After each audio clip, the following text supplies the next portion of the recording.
yo abang masih tinggi tapi orang deh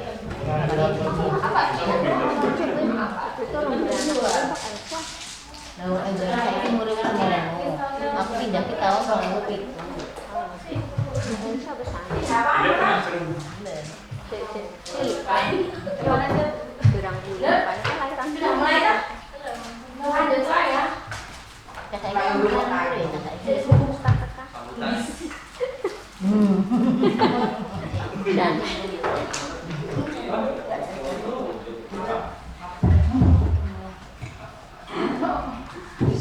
Assalamualaikum warahmatullahi wabarakatuh.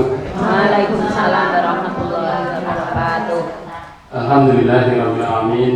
Nahmaduhu wa nasta'inuhu wa nastaghfiruh wa na'udzu billahi min shururi anfusina wa sayyiati a'malina. May yahdihillahu fala mudilla lahu wa may yudlil fala hadiya lahu. Asyhadu an la ilaha illallah wa asyhadu anna Muhammadan abduhu wa rasuluh. La nabiyya ba'dahu. Yang kami hormati guys selaku kepala SMA Negeri 1 Wadas Bintang, yang kami hormati Bu Rini Kartikosari SPD selaku narasumber pada kegiatan praktik baik pada siang hari ini, yang sangat kami banggakan teman-teman Ibu Bapak Guru SMA Negeri 1 Wadas Bintang. Marilah kita awali dengan memanjatkan puji syukur kepada Allah SWT di tengah-tengah kesibukan akhir pekan yang menumpuk sangat banyak ini.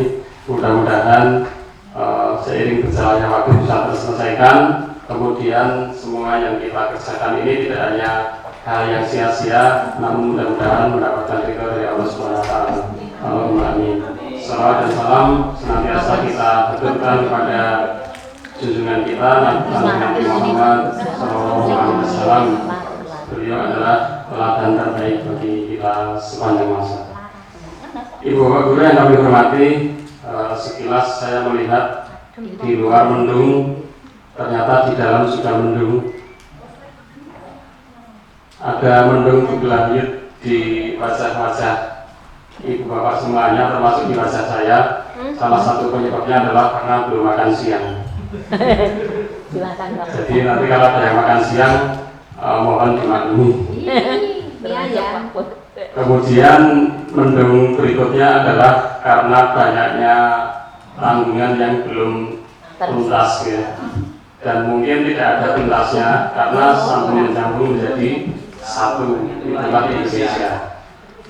Belum tuntas satu kewajiban akan tersusul kewajiban berikutnya. Tetapi Bu Ais sudah menggarisbawahi, dijalani seiring berjalannya waktu, semuanya akan indah pada waktunya gitu ya. Langsung saja pada siang hari ini keynote speaker kita yaitu Bu Aisyah Widyasari SPD akan mengawali diskusi dan juga interaksi kita di kegiatan komunitas belajar SMA Negeri 1 Wadas Bintang pada siang hari ini. Mudah-mudahan tidak panjang. Alhamdulillah. Pokoknya jam 2 nggak selesai kita bubar. Kemudian Bu Ririn selaku narasumber inti pada siang hari ini, alatnya tadi sudah disetel. Kalau jam 2 kurang 10 menit, beliau alatnya akan berbunyi gitu. Jadi tenang saja. Sebagian mendung sudah kita hilangkan gitu. Insya Allah semuanya bisa pulang tepat waktu. Kalaupun ini guys, kalaupun tuntutannya 2 jam atau 2 kali 60 menit, itu karena kita komunitas belajar di sekolah, sisa kekurangannya akan kita lanjutkan dengan bimbingan. Artinya di kantor kan sudah diskusi gitu, kemudian bertemu di jalan sudah kita diskusi, sehingga mudah-mudahan tidak mengurangi hak dan kewajiban kita untuk dapat belajar full selama 2 kali 60 menit seperti itu. Begitu saja untuk urusan waktu kepada Bu Aris, kami persilakan. Terima kasih Pak. Assalamualaikum warahmatullahi wabarakatuh. Singkat saja nanti tidak selesai Bapak Ibu. Yang pertama-tama saya ucapkan terima kasih atas Komel kita yang sudah mulai kegiatan Komel Lintang Bersinar Kemudian terima kasih untuk penggeraknya, terima kasih untuk narasumbernya, dan tidak lupa terima kasih untuk Bapak Ibu peserta. Harapannya kita tidak hanya sekedar kumpul cerita-cerita kemudian mendapat sertifikat. Harapan dari itu adalah panjenengan meningkat kompetensinya. Jadi monggo Bapak Ibu kita bersama-sama mengikuti dengan serius tapi santai untuk memenuhi kewajiban dan tuntutan dari pemerintah kepada kita saat ini. Hanya itu saja Pak kiranya dari saya. Tidak ada info yang lain karena ini tidak saatnya info-info. Untuk selanjutnya kami kembalikan kepada Pak Purba. Sekian dari saya. Assalamualaikum warahmatullahi wabarakatuh. Waalaikumsalam warahmatullahi wabarakatuh. Berarti quote kita hari ini adalah kau tahu yang ku mau, bisa panjang tetapi dalam begitu. Langsung saja ini Bu Irin sudah tidak sabar ingin berbagi. Sambil menunggu foto ada yang kelewatan karena MC-nya belum pro. Jadi kita awali dengan baca basmalah. Bismillahirrahmanirrahim. Mudah-mudahan lancar, kemudian memberikan manfaat untuk kita semua. Sebenarnya Bu Irin, tutup poin saja Bu, ini jam 12.54. Terima kasih atas waktu yang diberikan kepada saya. Selanjutnya mohon maaf Bapak Ibu, di sini bukan berarti saya lebih pintar, bukan hanya saja ditugasi oleh ini penyelenggara sebagai narasumber. Jadi kita nanti modelnya diskusi aja. Kemudian saya menggunakan beberapa sumber dari pelatihan saya waktu di Solo dan secara online juga 2 kali. Jadi mengadopsi PowerPoint dari BPGT. Langsung saja. Tujuan pembelajaran pada hari ini yaitu yang pertama, peserta dapat menganalisis strategi pelaksanaan diferensiasi konten, diferensiasi proses, dan diferensiasi produk. Kemudian yang kedua, peserta dapat menyimpulkan apa yang dimaksud dengan pembelajaran berdiferensiasi. Bapak Ibu, untuk materi nanti bisa saya share saja, ya. Kemudian perhatikan kutipan berikut. Serupa seperti para pengukir yang memiliki pengetahuan mendalam tentang keadaan kayu, jenis-jenisnya, keindahan ukiran, dan cara-cara mengukirnya. Seperti itulah seorang guru seharusnya memiliki pengetahuan mendalam tentang seni mendidik. Bedanya, guru mengukir manusia yang memiliki hidup lahir dan batin. Dari Ijazah Jawa Barat. Mengapa perlu pembelajaran berdiferensiasi? Yang pertama, setiap anak adalah istimewa dan telah dibekali dengan kemampuan, minat, dan bakat yang unik dan luar biasa sejak lahir. Sebentar saya mau bertanya dulu, apakah murid Bapak Ibu itu sejenis atau berbeda? Berbeda. Bedanya apa, Bu Is? Bedanya kemampuannya, sifatnya, latar belakang. Intinya berbeda ya setiap anak itu. Kemudian oleh karena itu setiap guru harus dapat memetakan dan menggunakan potensi tersebut guna meningkatkan potensi dan capaian pembelajaran peserta didik. Kemudian guru perlu melakukan asesmen terlebih dahulu untuk memetakan kompetensi, minat, dan bakat peserta didik yang disebut sebagai asesmen awal. Di sini asesmen awal itu dulunya namanya asesmen diagnostik, kemudian seiring waktu berjalan itu diganti asesmen awal pembelajaran. Nanti saya mungkin akan menceritakan sedikit praktik baik saya tentang asesmen awal ini. Dulu kita mengenal asesmen diagnostik terbagi menjadi asesmen diagnostik non kognitif seperti tes minat dan gaya belajar, dan asesmen diagnostik kognitif atau kejuruan untuk mengetahui kesiapan belajar. Tapi sekarang cukup asesmen awal saja. Selanjutnya, hasil asesmen tersebut digunakan oleh guru untuk menerapkan pola dan proses pembelajaran berdiferensiasi. Jadi, pembelajaran berdiferensiasi itu diawali dengan asesmen awal pembelajaran. Kemudian, ini pertanyaan informasi. Apakah murid Bapak Ibu sejenis atau beragam? Tadi sudah, ya? Jawabannya beragam. Oke, yang kedua.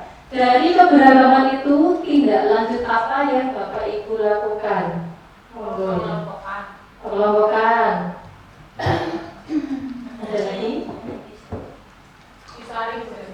Disaring. Oke, pertanyaan. Oke, dari keberagaman itu maka kita kan diminta untuk menggali potensi setiap siswa. Jadi kita bisa nanti mengelompokkan potensi siswa A itu misalnya suka mendengarkan, kemudian siswa B suka menonton video, kemudian siswa C suka banyak gerak atau gimana. Nah itu nanti kita akan mengelompokkan itu berdasarkan ada aspek atau jenis-jenis pembelajaran berdiferensiasi.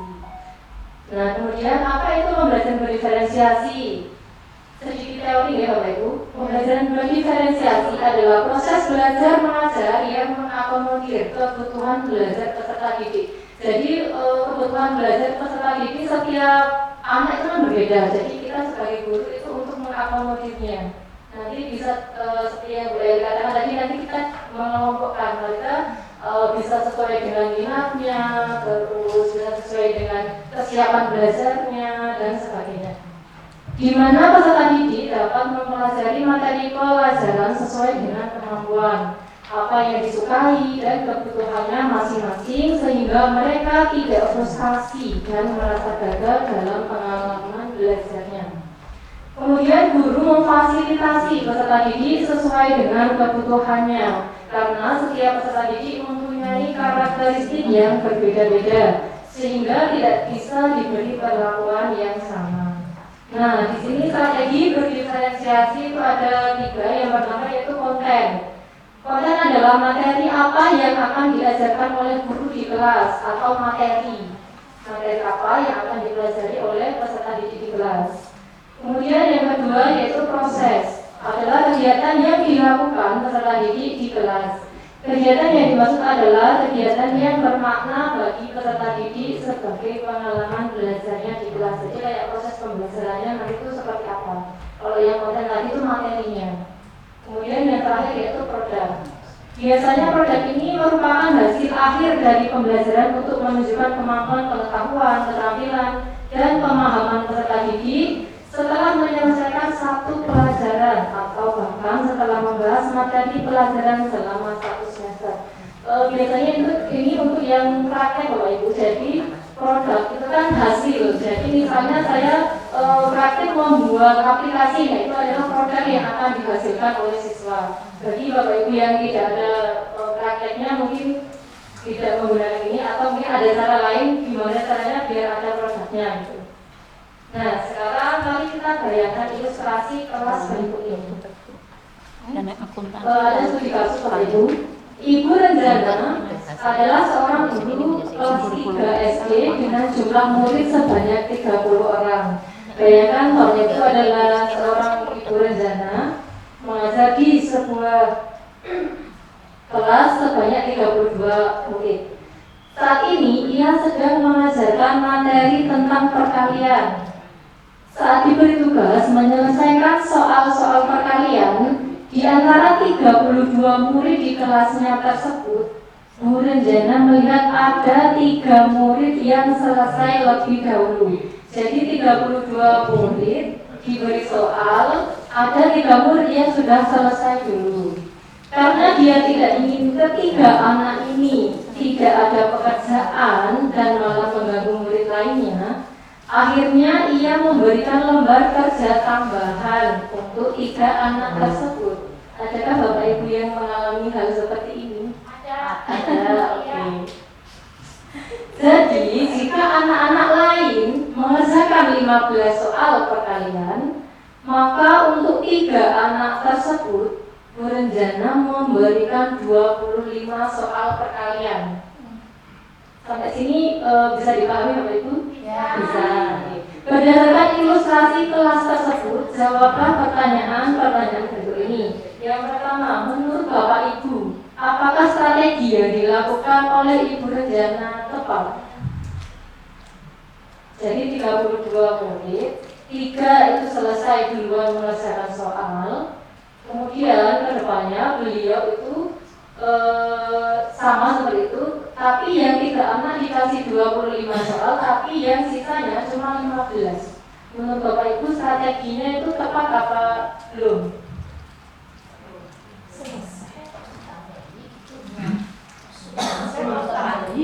Sudah selesai dua itu ditambahi lagi. Nah awalnya tadi 15 semua, kemudian 3 anak yang selesai duluan ditambahi lagi jadi 25. Nah, kira-kira itu strateginya tepat apa belum? Kurang tepat loh banyak. Oke, kurang tepat. Jika ya maka dan jika tidak kenapa? Coba minta tolong Bu Rini dijelaskan kenapa kok belum tepat. Kalau dikasih tambahan lagi 25 itu nantinya berarti tidak adil memberikan pekerjaan kepada Tidak adil. dan kalau itu tambah lagi nanti dia akan mengerjakannya diperlambat. Oh iya. Oke. Lanjut yang kedua, apakah ada alternatif lain yang dapat dilakukan oleh berencana? Kalau menurut Bu Rini, apakah ada alternatif lain, Bu? Dikasih soal dengan tingkat kesulitan yang berbeda. Oke, dikasih soal dengan tingkat kesulitan yang berbeda. Kemudian yang ketiga, jika Bapak Ibu adalah berencana, apa yang Bapak Ibu lakukan? Gimana Bu Rini?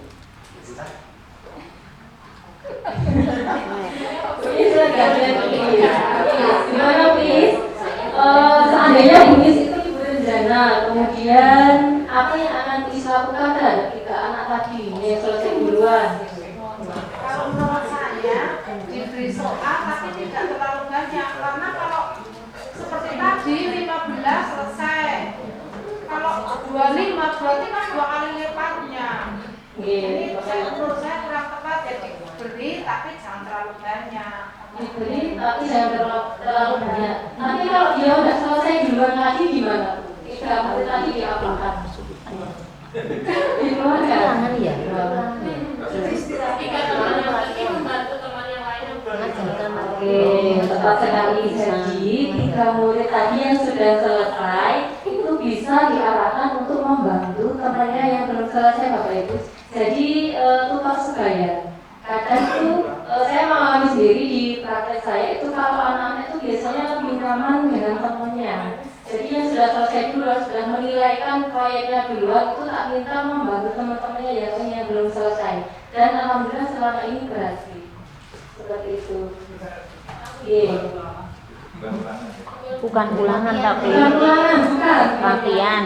Di awal pertemuan ini menanyakan bagaimana Bapak Ibu kalau dalam sudah apa berada di kelas antara putri Bapak Ibu itu beragam atau tidak dan ya di awal tidak sejenis beragam tidak sejenis. Nah terus kalau tidak sejenis bagaimana dibikin klasifikasi di kelompok-kelompokan gitu jadi bilang begitu.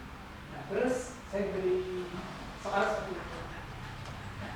Urutannya dalam pembelajaran itu dikelompokkan dulu, diklasifikasikan dulu dari siswa yang beragam itu, ataukah diberi permasalahan seperti itu?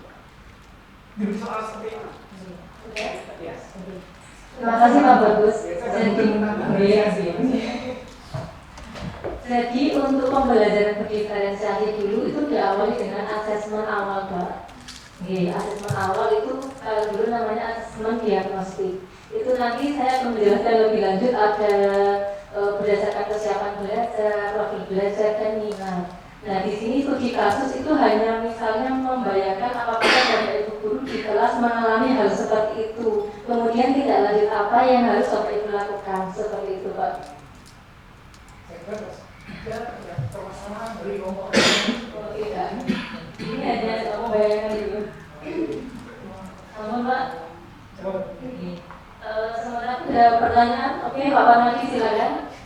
Mungkin untuk di sini budaya sebenarnya Kalau di sini budaya nggak jadi, kenapa Pak? temannya yang belum selesai ya itu digambarkan. Itu mau lain oke lah. Di sini budaya nanti malah membayangkan temennya ya Pak. Mungkin Bapak Ibu ada ide lain untuk membantu Pak Panadi. Iya, membantu Bu Ayu.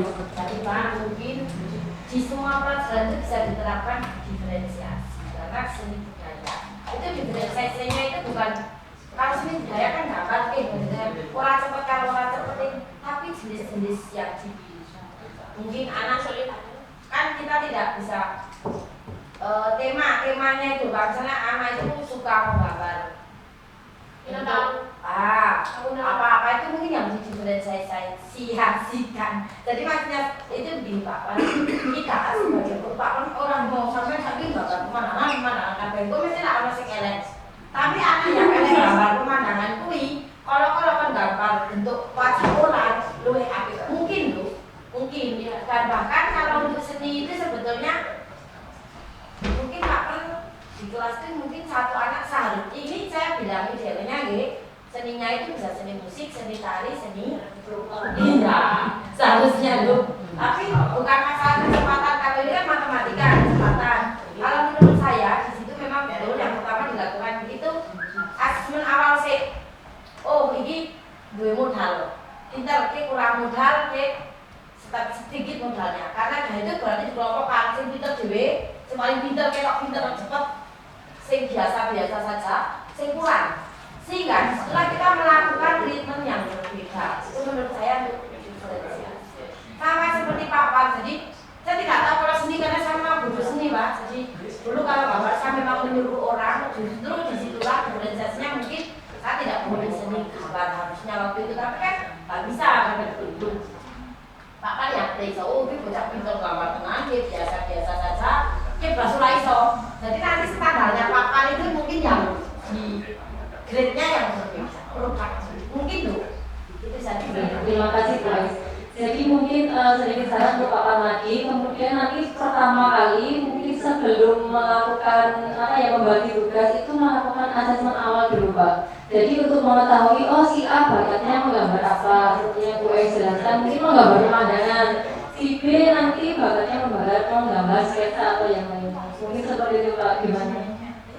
Ya memang kalau pas pengajaran itu 3 cabang seni saya masih semua. Nanti kan anak kalau pas dapat musik dia akan dapat teknik musik, kalau pas tari dia akan dapat teknik tari, dan pas lupa ya kalau yang bisa gambar ya. Paling kita kan Bapak yang mendengar diferensiasinya karena itu sudah masalah rasa itu kan musik itu senang banget kayak Pilihannya ya.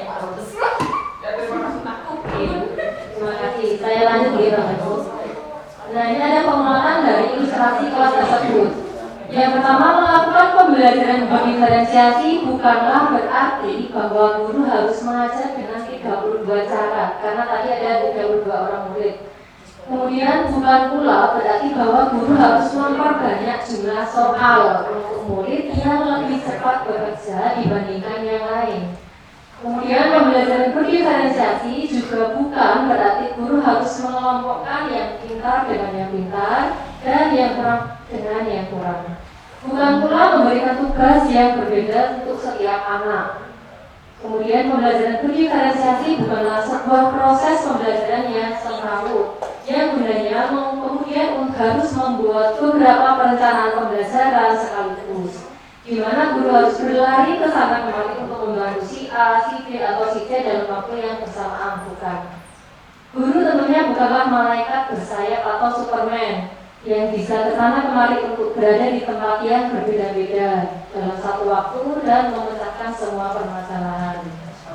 Keputusan Ibu Renjana memberikan soal yang sama kepada ketiga murid yang selesai lebih dulu tidak dapat disebut sebagai pembelajaran berdiferensiasi. Pertama, karena tambahan soal diberikan dengan tujuan agar ketiga anak tersebut tidak mengganggu temannya yang belum selesai. Kedua, ketiga murid tersebut kemungkinan membutuhkan tingkat kompleksitas yang lebih tinggi seperti yang Bu Rini katakan tadi. Kemudian pembelajaran berdiferensiasi haruslah berakar pada pemenuhan kebutuhan belajar murid dan bagaimana guru merespon kebutuhan belajar tersebut. Dengan demikian, Ibu Renjana perlu memperhatikan kebutuhan belajar murid-muridnya dengan lebih komprehensif agar dapat merespon dengan lebih tepat terhadap kebutuhan belajar muridnya tersebut. Lalu seperti apa pembelajaran berdiferensiasi itu? Dari Tomlinson tahun 2001 dalam bukunya yang berjudul How to Differentiate Instruction in Mixed Ability Classroom menyampaikan bahwa kita dapat melihat kebutuhan belajar murid paling tidak berdasarkan 3 aspek. Yang pertama, ada kesiapan belajar murid, kemudian minat murid, dan profil belajar murid. Nah, dari ketiga ini kemarin saya sudah mempraktekkan itu untuk asesmen awalnya menggunakan kesiapan belajar dan profil belajar. Nanti di slide berikutnya akan saya sampaikan. Sebagai guru, kita semua tentu tahu bahwa murid akan menunjukkan kinerja yang lebih baik jika tugas yang diberikan sesuai dengan keterampilan dan pemahaman yang mereka miliki sebelumnya. Yaitu nanti masuknya ke kesiapan belajar. Jadi nanti sebelum Bapak Ibu mengelompokkan atau mengkategorikan siswa, Bapak Ibu bisa memberikan asesmen awal berdasarkan kesiapan belajar. Untuk asesmennya nanti berupa soal tentang materi, karena itu berdasarkan kesiapan belajarnya. Jadi Bapak Ibu bisa membuat soal pertanyaan tentang materi tersebut, kemudian diberikan ke siswa untuk nanti mereka mengerjakan asesmen awal tersebut. Yang kedua, jika tugas-tugas tersebut memicu keingintahuan atau hasrat dalam diri seorang murid, kayak bakat minat, itu nanti masuknya ke minat murid asesmennya. Kemudian yang terakhir, jika tugas itu diberikan kesempatan bagi mereka untuk bekerja dengan cara yang mereka sukai atau prosesnya. Kemudian ada yang suka bekerja sambil mendengarkan musik, ada yang suka menonton video, ada yang suka banyak gerak sama kemarin, itu namanya nanti profil belajar. Nah, ini salah satu bukti jika bahwa saya pernah melakukan praktik berdiferensiasi, yaitu pembelajaran berdiferensiasi. Nah, setelah saya melakukan asesmen awal, kemudian saya membagi mereka ke dalam beberapa kelompok. Ini salah satu bukti fotonya, karena tempatnya itu di lab, jadi tidak bisa dibuat berkelompok kayak di kelas. Jadi seperti ini, memang nyatanya seperti ini Bapak Ibu. Jadi mereka berkelompok ya meskipun nggak melingkar gitu. Ini salah satunya ya, ini kebetulan kelas D. Saya minta tolong salah satu anak buat memfoto, karena kalau tidak ada fotonya nanti jika saya nggak praktek. Sepertinya seperti ini udah lama. Sebenarnya udah lama. Kemudian ini juga. Jadi ada yang pakai satu komputer, kemudian yang lainnya di sampingnya ada yang seperti itu. Dan ini juga. Nah, ini contoh asesmen awal yang pernah saya lakukan. Yang pertama berdasarkan kesiapan belajar, yang kedua berdasarkan profil belajar. Saya tunjukkan dulu soalnya seperti apa. Yang pertama berdasarkan kesiapan belajar dulu. Nah, ini bentuk dari asesmen diagnostik. Dulu masih asesmen diagnostik namanya Bapak Ibu.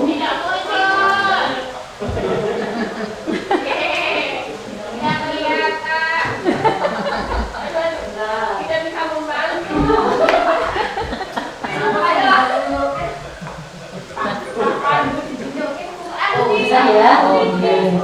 Tadi saya muncul ya, maafkan saya. Oke, ini salah satu bentuk dari asesmen yang pernah saya lakukan. Kelihatan ya? Responnya 161, ini karena spesialis kelas 11. Ini dulu namanya masih asesmen diagnostik, jadi mata pelajaran informatika. Ini berdasarkan kesiapan belajar murid. Saya mempraktikkan ini setelah mendapat ilmu dari Solo kemarin waktu itu, jadi mencoba memahami juga. Kemudian ada nama kelas, kemudian absennya. Nah, ini langsung soal-soalnya. Terus ada responnya. Kemudian ini kalau mau melihat hasil. Nah, dari hasil yang saya dapatkan, kemudian saya membagi mereka berdasarkan kesiapan belajar. Misalnya kayak kasus tadi, berarti yang nilainya tinggi saya kelompokkan, kemudian dengan yang nilainya tinggi, kemudian nanti saya memberikan materinya itu tingkat kesulitannya lebih tinggi daripada yang nilainya di bawahnya. Seperti itu dan seterusnya. Jadi ada 3, yang nilainya tinggi, sedang, dan rendah. Ini ya asesmen diagnostik berdasarkan kesiapan belajar. Kemudian yang kedua, tadi kan ada 3D, yang kedua minat, dan yang ketiga profil. Kalau saya yang kedua ini baru profil atau gaya belajar. Untuk asesmen awal berdasarkan gaya belajar atau profil belajar, punya saya seperti ini, ada nama, kelas, absen, kemudian hanya satu pertanyaan. Saya lebih nyaman apabila belajar sambil yang pertama ada auditory, yaitu mendengarkan musik atau membaca. Kemudian yang kedua visual, melihat video, atau yang ketiga kinestetik itu bergerak. Jadi nanti anaknya nggak bisa angin. Mungkin olahraga bisa kali ya, Pak Ata ya. Bisa juga diterapkan Pak Ibu, Pak.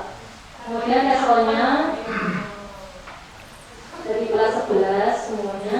Nah, berdasarkan hasil asesmen awal itu ada auditory, ada kinestetik, visual. Kemudian saya kelompokkan berdasarkan profil belajar mereka.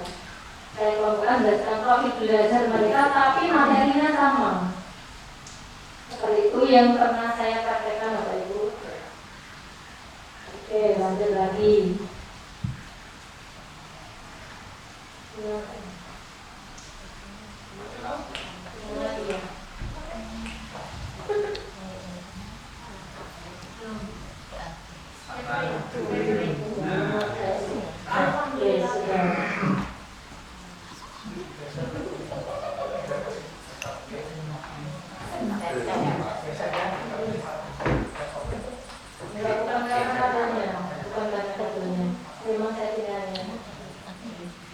Nah, apabila Bapak Ibu penasaran ya, ini hasil video syuting saya dulu setelah dari Solo itu wajib membuat video diferensiasi dalam pembelajaran. Jadi agar dapat sertifikat, kita diancam untuk membuat video pembelajaran. Jadi kita harus praktek wajib.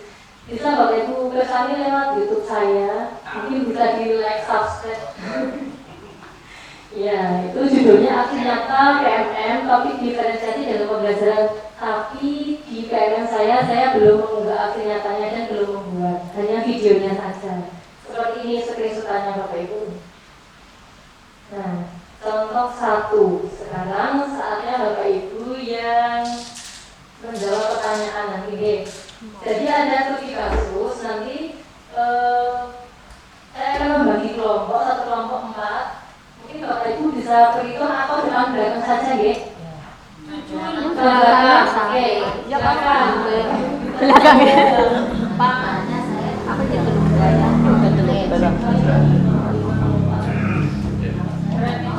ya nanti hanya menjawab pertanyaan kemudian menempelkan. Jadi sebentar kok.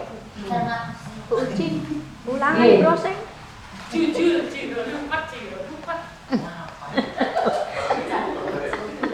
Depan belakang nggak apa-apa.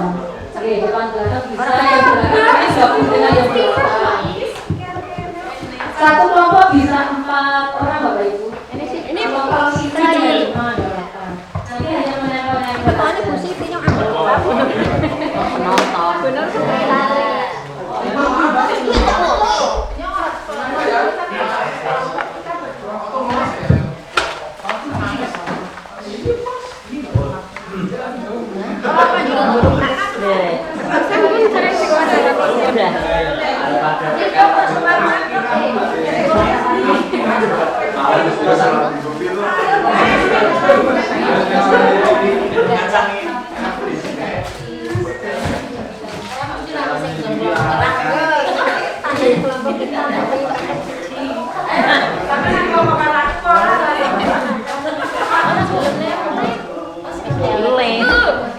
Iki sing kelompok kuning.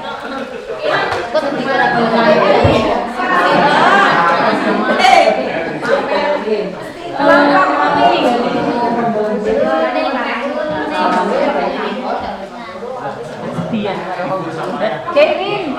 Kerin, kelompok kuning. Nggih. Soalnya juga Kelompok hijau. Lalu kan ini buka tempat waktu. Buka Ji sehat. Sehat. Cara. Iki lho mantra kampir. Kelompok hijau.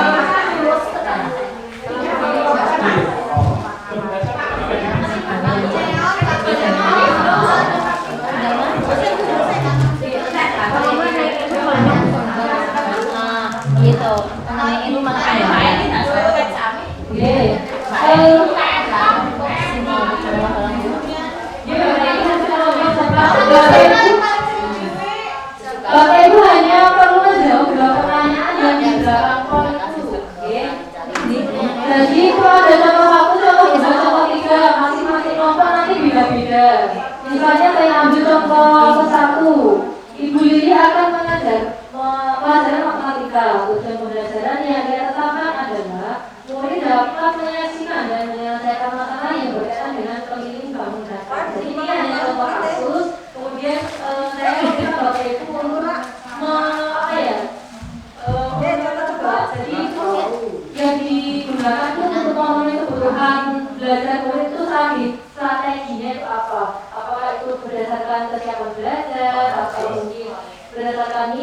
atau mungkin profil belajar. Kemudian yang kedua masuknya itu prosesnya itu ke konten terus apa produk seperti itu Bapak Ibu. Oke, Bapak Ibu bisa menjawabnya langsung di lembar pertanyaan yang diskusi.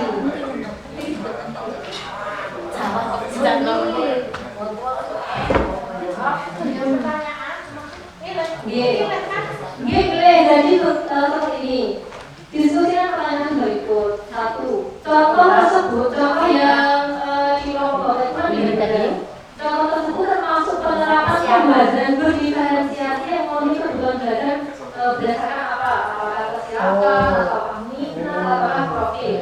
Nanti Bapak Ibu semuanya masing-masing individu menuliskan di kemudian ditempel di kertas hitam namanya apa ya? Kertas. Kertas kalau mungkin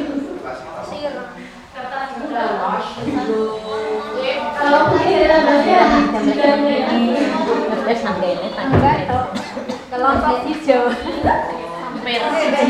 nanti kan saya akan mengetahui ini ya jadi pertanyaan jawaban dari diskusi. Ya, monggo silakan. Saya beda-beda aku jenengan yo. Ini dong. Ini kena kelompok. Sudah sama Deni dong. Anak-anaknya sama mama beli nggak mau beli.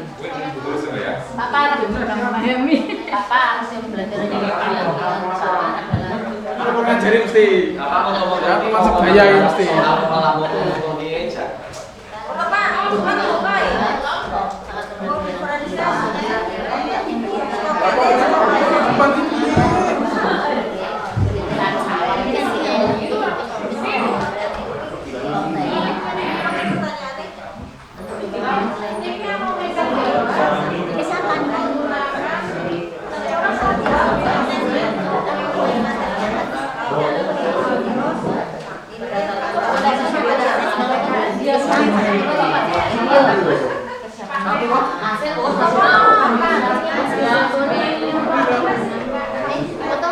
Ini kelompok penting.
Buririn tadi nanti apa? Kesiapan terus Nanti aja paling belakang. Nah, khusus kelompok 1 emang 2 lembar soalnya. Nah, ini tinggal menjawab aja.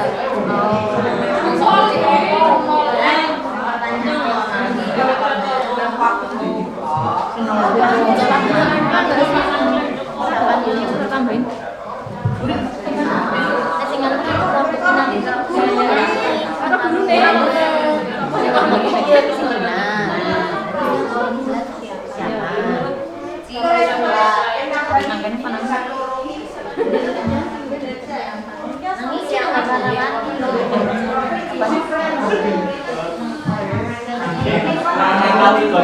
Saya yang cantik tapi yang pendek.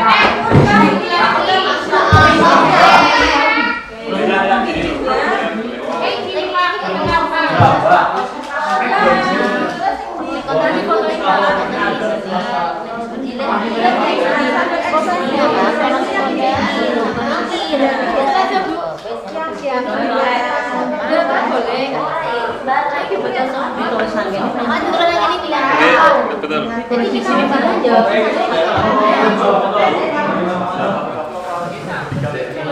Satu.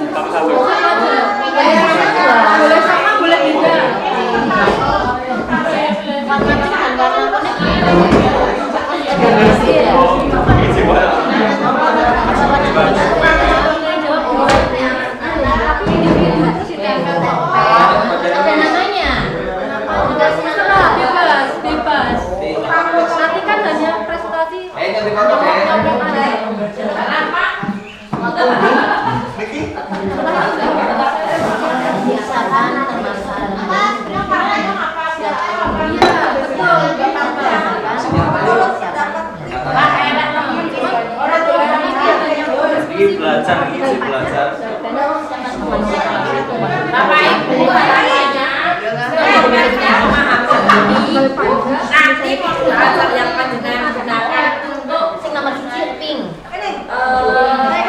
kasih diferensiasi digunakan karena sesuai dengan visi kita mewujudkan merdeka belajar dengan diferensiasi. Yang nomor 1 yang pasti capek. Yuk, nomor 1 kita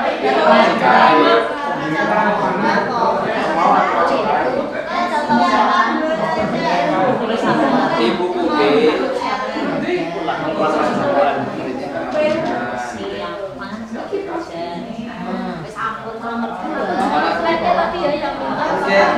yang macam jaringan semua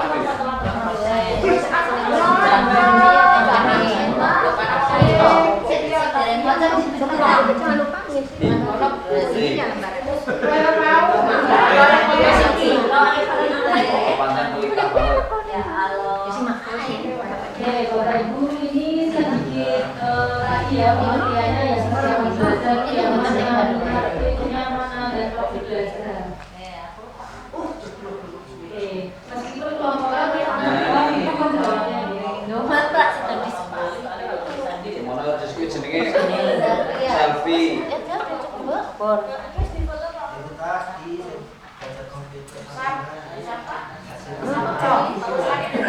Nanti yang gua aku difoto.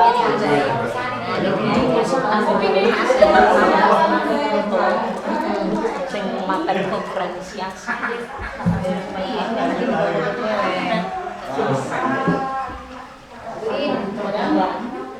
Sing anak gambarnya.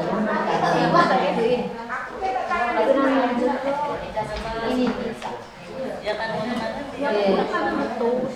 apakah soal nomor 1 sudah dijawab Bapak Ibu? Hanya dua soal saja dari saya. Ayo jadi kursi pinter-pinter ya. kameranya minta kamera kepada aku sing selfie dong. Aku sing selfie dong. Aku sing selfie.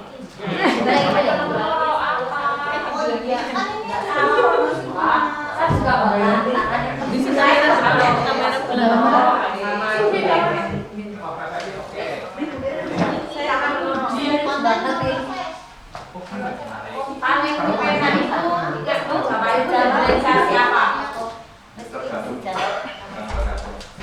Di setiap materi sama Kalau pemilihan artinya satu materi materinya selamanya kan berbeda. Sing paling kalau saya makanya saya berdoa tidak siapa yang membuat kalau kita itu kalau belajar saya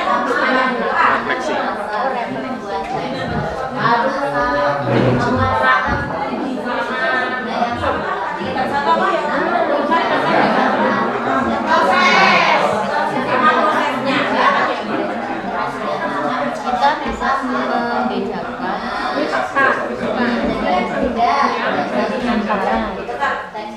bisa Bapak Ibu pokoknya tulis ya kita negosiasi apa misalnya produk tulis nanti pokoknya sing kelompok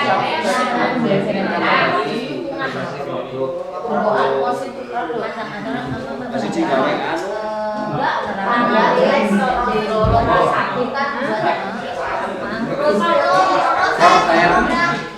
iya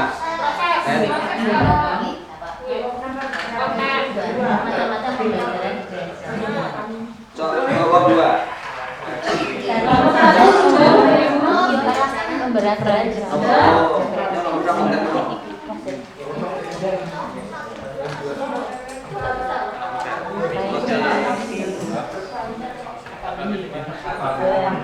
Kemudian itu menjawab soal kedua, pengertian dari konteks proses produksi analisa baik. Proses pembelajaran itu masuk ke konteks proses apa produk.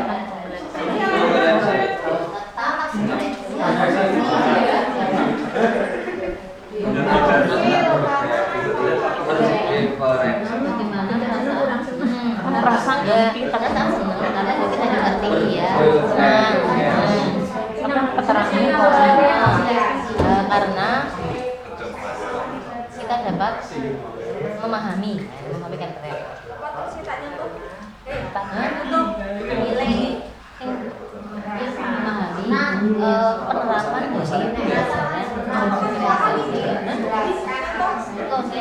dari ini kan ini rasane iki sing refleks kesalahan belajar sing nomor 2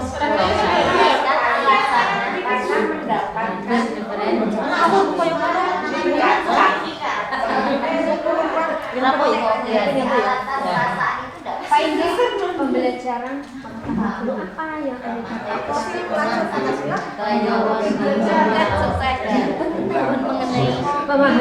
apa yang pemahaman dan pemahaman pembelajaran penerapan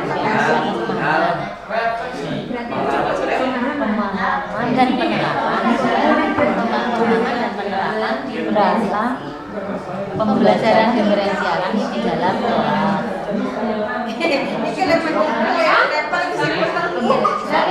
Orang kelas di dalam tapi emosi. Karena cuma teman-teman orang sama mereka.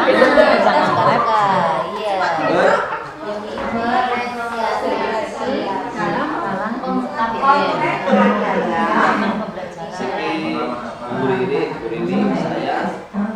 Bapak Ibu sudah jam 13.35, monggo kelompok yang sudah selesai ada. Nanti kelompok yang presentasi boleh pulang duluan. Monggo ini kulirin iklannya 4 hari 4 malam. Tapi harus disampaikan dalam waktu 1 jam sehingga kita mengikuti ramah waktu saja. Setidaknya ada 1 kelompok nanti yang presentasi, kemudian beberapa teman kami minta untuk sekaligus mengisi lembaga refleksi dan mendapatkan refleksi kita tolong untuk bisa diisi, kemudian nanti kami memulai. Kelompok Pak Joko sudah selesai? Sudah selesai. Oh. Sudah selesai tuh guru. Pak Guru. Minat dan situasi yo. Perlombokan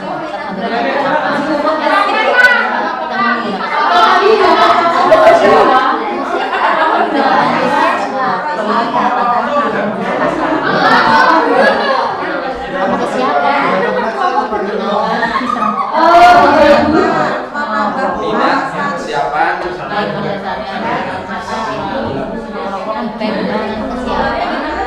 individu ya.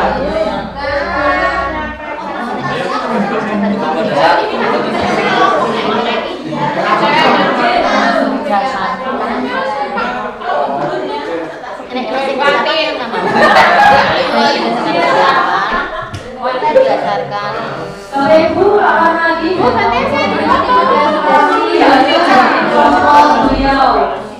beliau menggunakan contoh 2. Bapak Ibu yang mungkin sama dapat soal contoh 2 mungkin bisa Pasrah bongko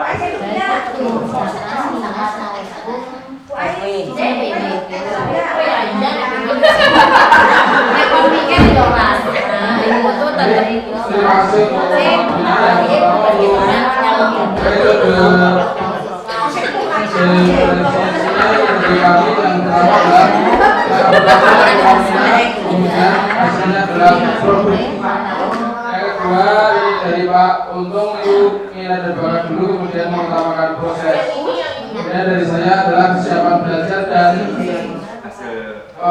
menimbulkan pada produk. Terima kasih.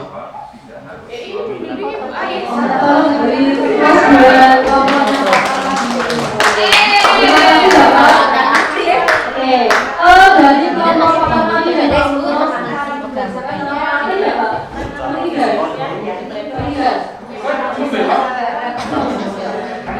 kelompoknya Papa di Salman dan Pati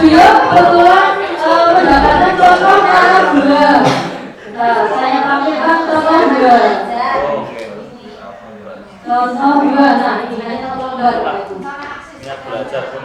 Jawaban dari Pak Madi dan kawan-kawan itu yang pertama ada Mbak Minat. Jadi kebutuhan belajarnya berdasarkan Mbak Minat, kemudian diferensiasinya proses. Ada juga yang persiapan belajar, diferensiasinya produk.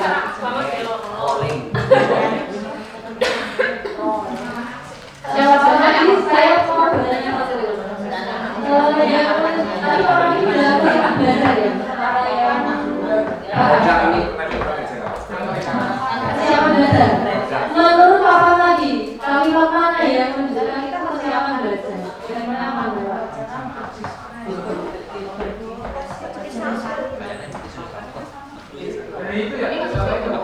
Iya, jadi contohnya ini. Kayaknya kalimat yang mana? Yang satu juga kita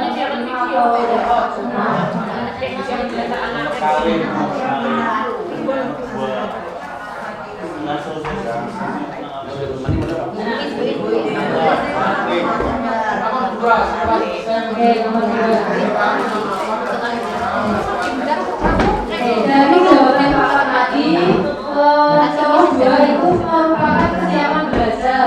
Terdapat pada kalimat 2, nomor 2. Setelah selesai mendiskusikan tentang apa dan bagaimana membuat teks prosedur, Bu Putih lalu meminta murid berlatih membuat sendiri teks prosedur tersebut. Apakah itu berdasarkan kesiapan belajar? Bukan, kata ini. Gimana Bu? Itu maksudnya apa Bu? Berdasarkan minat. Oke, betul sekali. Jadi contoh nomor 2, bagi Bapak Ibu yang dapat nomor 2 itu kebutuhan murid atau kebutuhan belajar murid itu sesuai dengan minat, bakat dan nilai. Gimana? Padahal di situ sudah saya katakan Bapak Ibu. Tadi saya lupa menjelaskan kok ya. Jadi gimana mana bakat atau nilainya yaitu di warna merah itu. Setiap murid diperbolehkan untuk menulis dengan topik sesuai dengan minat mereka. Di situ sudah ada kuncinya sebenarnya. Seperti itu. Oke, lanjut soal lain. Sebelum nanti jam 2 Bapak Ibu. Ya, kalau satu ya, betul. Ibu-ibu warna-warni. Ibu-ibu yang contoh oke. Ibu-ibu yang salah satu kata Bapak kurikulum. Nanti kumpul hari Minggu. Bener, dapat contoh berapa bener? Enggak ada dapat kelompok sini. Ini enggak. Gimana? Iya, dapat contoh berapa? Contoh satu kurang. Satu ya. Boleh berselari boleh? Aku nomor lagi ya Bapak Ibu ya. Ada yang jawab. Satu aja, dua lagi. Lagi sebelum jam 2 kita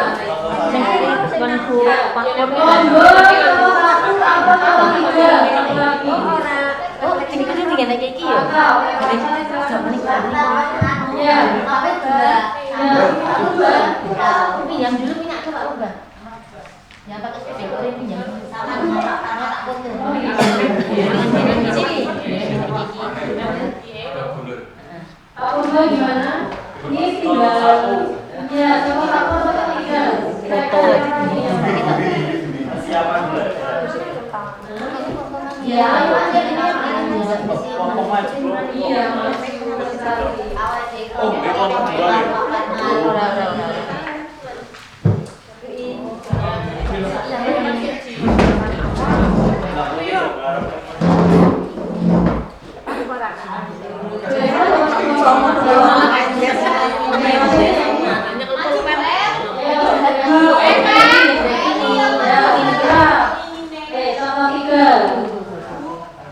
seperti ini Bapak Ibu mungkin Desta, ini desta. ayo saya juga ayo masuk Ayo terus tangan terus tangan. Ayo masih mau foto.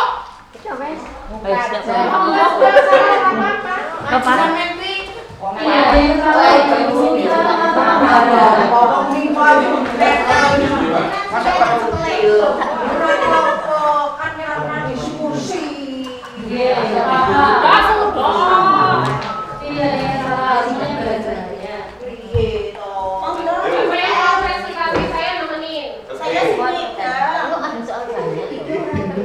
beda kita dapat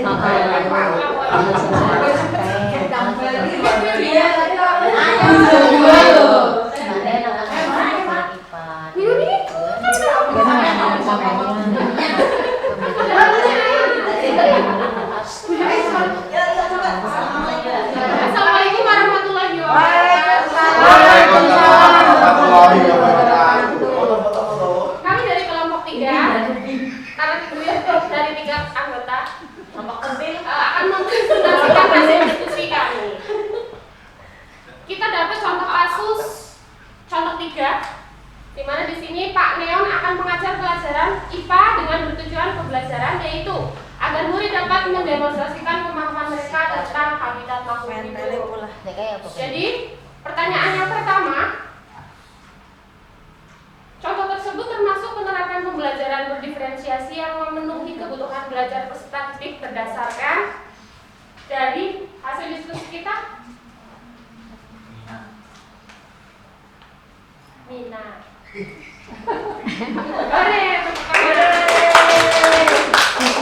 Berdasarkan minat siswa. Untuk pertanyaan yang kedua, berdasarkan contoh kasus tersebut termasuk jenis atau strategi diferensiasi apa? Kita memutuskan dengan menggunakan strategi konten ataupun prosesnya. Demikian presentasi dari kelompok kami. Apabila ada kesalahan, mohon maaf. Saya akhiri. Assalamualaikum warahmatullahi wabarakatuh. Waalaikumsalam warahmatullahi wabarakatuh. Dari Boy dan Bapak kelompok beliau tadi kebutuhan belajar murid berdasarkan minat.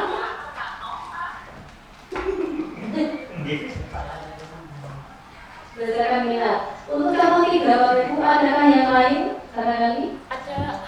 Ada? Kelompoknya Queen. Kelompoknya Queen. Kelompok 3 sudah Bu. Oke, kalau kelompoknya Queen apa jawabannya?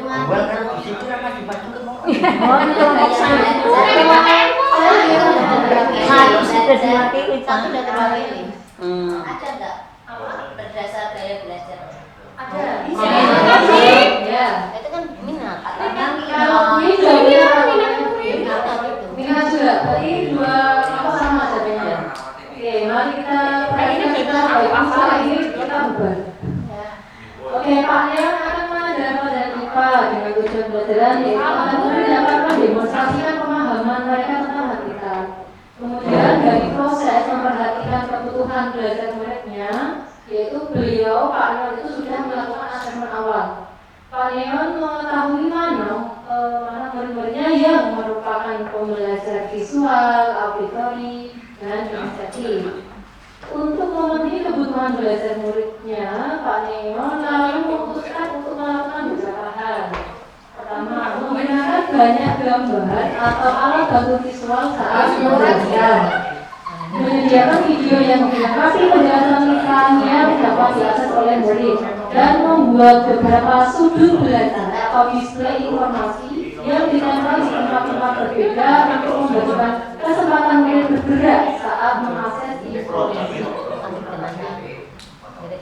Oke. Menurut Bapak Ibu, apakah betul ini jawabannya berdasarkan minat, pada minat? Oke, jawabannya yang benar adalah profil belajar.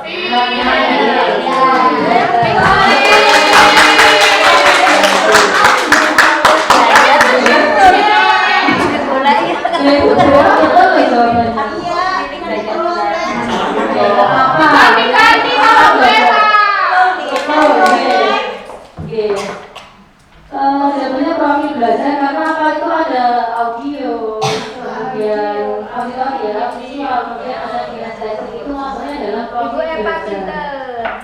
Oke. Kemarin saya di kelasnya itu Pak Hadi membahas ini deh, tapi saya harus mendefinisikan selama 1 jam. Jadi kalau tidak apa-apa kita belajar bareng-bareng, oke? Untuk pemelataan strategi pembelajaran diferensiasi, untuk melaksanakan pembelajaran berdiferensiasi di kelas ada 3 strategi atau jenisnya yang bisa dilakukan dulu, yaitu ada konten, proses, dan produk. Itu strategi diferensiasinya. Kemudian Kemudian 3 strategi tersebut diterapkan pada siswa berdasarkan kesiapan belajar, minat maupun profil belajar. Ini maksudnya di asesmen awal tadi dan pengajaran itu. Jadi melakukan asesmen kita pilih satu aja. Misalnya BK misalnya mau kemarin aja sudah ya punya profil belajar ya dari delapan pernah. Nah itu nanti tinggal pelaksanaan belajarnya mau pakai yang konten, proses atau profil. Jadi itu satu kesatuan. Pertama kita menentukan dulu asesmennya mau apa. Kemudian yang kedua proses pembelajarannya, pelaksanaannya itu mau diferensiasinya mau konten, proses atau profil atau bahkan ketiga-tiganya. Kalau kemarin saya waktu di kelas itu disuruh ketiga-tiganya. Padahal kita bisa memilih salah satu saja. Mungkin sekian dari saya Bapak. Apakah ada pertanyaan? Monggo.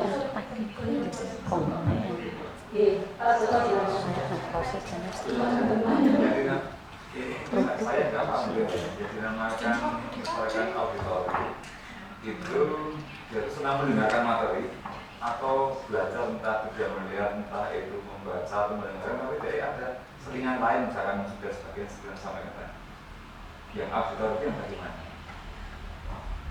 Yang auditor itu maksudnya kayak gimana gitu Pak? Prosesnya? Jadi maksud kelompok auditor itu orang yang dia cenderung senang mendengarkan materi atau saat dia belajar ada suara-suara yang mengikutnya. Oke. Yang dimaksud dengan auditor waktu saya disuruh kemarin itu kayak membaca sambil misalnya kita belajar sambil mendengarkan musik atau kita membaca. Jadi misalnya sebelah sini itu setelahnya kinestetik, kemudian sebelah sini kelompoknya auditori. Jadi berarti beberapa siswa tersebut memang dia punya misalnya pelajaran ini sambil mendengar musik atau memang materinya dibikin MP3 atau dia membaca. Jadi auditori itu bisa mendengarkan juga bisa membaca seperti itu Pak. Jadi bisa memang mungkin materinya dia dibuat yang audio atau mungkin memang dia sambil mengerjakan itu sambil mendengarkan musik. Iya di samping. Mungkin Pak Purba atau Bu Aisyah menambahkan. Iya. Jadi menurut saya yang auditor itu memang dia senang caranya mendengar tuh baik materinya atau ketika dia mau baca itu ada suara-suara sambil apa ya? Tapi kan suara-suara mungkin suara yang dia senangi. Misalnya kan aku belajar suara mau maju orang ibu yang itu biar nanti juga ada untuk yang bukan sebenarnya akan sudah paham ya menurut saya dan orang audio itu menurut saya ternyata pas saya memahami saya ketika itu audio ini bisa senang mendengarkan aku bohong mencari ternyata tidak dan bukan guru ngecempreng depan anak umur akhir tenan itu anak senang itu auditor itu senang mau itu ternyata bukan. Jadi auditor itu sesuatu yang mendukung materinya mungkin di soyonek suara-suara itu berdua atau diselingi musik-musik itu ternyata itu bukan kita menggerakkan padi. Yang mungkin bahkan juga ada yang senang umur akhir. Karena saya itu juga tipe auditor daripada disuruh membaca saya lebih baik mendengarkan. Ini tampilkan gitu. Itu berarti misalkan ya saat anak yang misalnya auditor ya, terus dia mau apa ya baca di kelas itu kan dan baca itu, tapi dia pakai ini ya tempel itu kan ya, pakai tempel itu nggak? Pakai headset di kelas ya, kelas Ini orang yang nggak Kalau saya juga sering Pak. Kalau saya anak-anak saya sebelum ini jadi saya bawa salon kecil karena di kelas salonnya bisa ya start musik. Maksudnya kan karena mungkin masyarakat beda. Yang auditori pakai itu sendiri. Oke, udah. Kalau saya juga boleh. Dengan syarat dan ketentuan dengan bisa kontrol. Artinya sangat. Ya yang kita kan memang sebagai guru, jadi guru itu kan yang maha kuasa, yang maha subur, yang paling ora lali, yang paling ora lembut. Anggapannya negara kan seperti itu. Jadi anak-anak misalnya membawa headset, Pak, saya auditor ini, saya mau dengar ternyata dia lagi video call, lagi teleponan lah. Dengan siap dengan konsekuensi itu. Kita beri anak kepercayaan tapi kita rekomendasi ke Kan atas ya. ya nggak apa-apa. Nanti biar nanti kita bisa memberi pembelajaran yang penuh. Yang itu saya sudah paham ya. Nah terus ini dari 3 jenis tadi kan sebenarnya itu kan kecenderungan ya. Nah kecenderungan kadang anak itu nggak apa ya, dia ketiganya masuk atau dua-duanya masuk.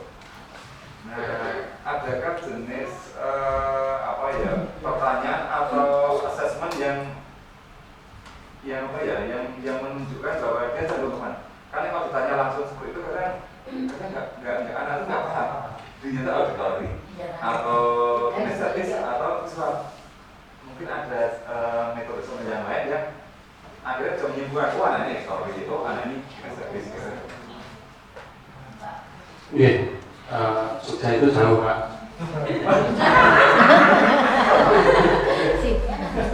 Bu Ais ini melaporkan insya Allah kami dari kurikulum kemarin saya masuk di tim riset ya.